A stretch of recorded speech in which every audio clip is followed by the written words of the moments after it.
Estamos aquí no Conservatorio de Danza de Lugo, na aula de música, e estamos porque este ano o Día das Letras Galegas, como sabedes, está dedicado ás cantareiras e tamén a poesía de tradición e de transmisión oral. Entón, con a disponibilidade do Obreo para tamén meterse no ámbito da cultura e celebrar o Día das Letras Galegas, pois o que fixemos con os xogadores foi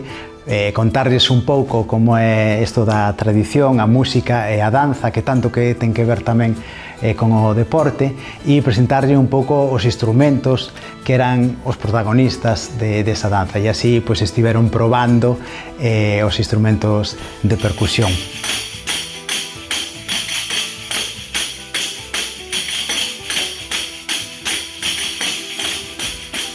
Fixemos un traballo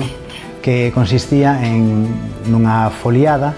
cuxa letra tiña que ser actual, ou seja, facer o que facían as cantareiras, pero o que facían no seu momento, que era cantar as súas vivenzas e o que pensaban naquel momento, non? Entón, o que nos fixemos foi coller un tema que era Obreo, porque aquí hai moito alumnado que vai aos partidos do Obreo, moito aficionado ao Obreo, e sacamos unha historia de aí, a partir de aí fixemos esta canción que é A Foliada do Obreo. Me verá o pazo, ganamos de 15 puntos, ni todo é sufrimiento, ni todo é pasar apuro,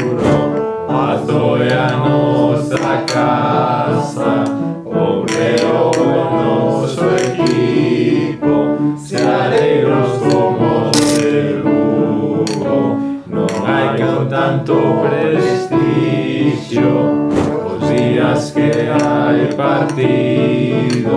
parece que estou de festa, aplaudo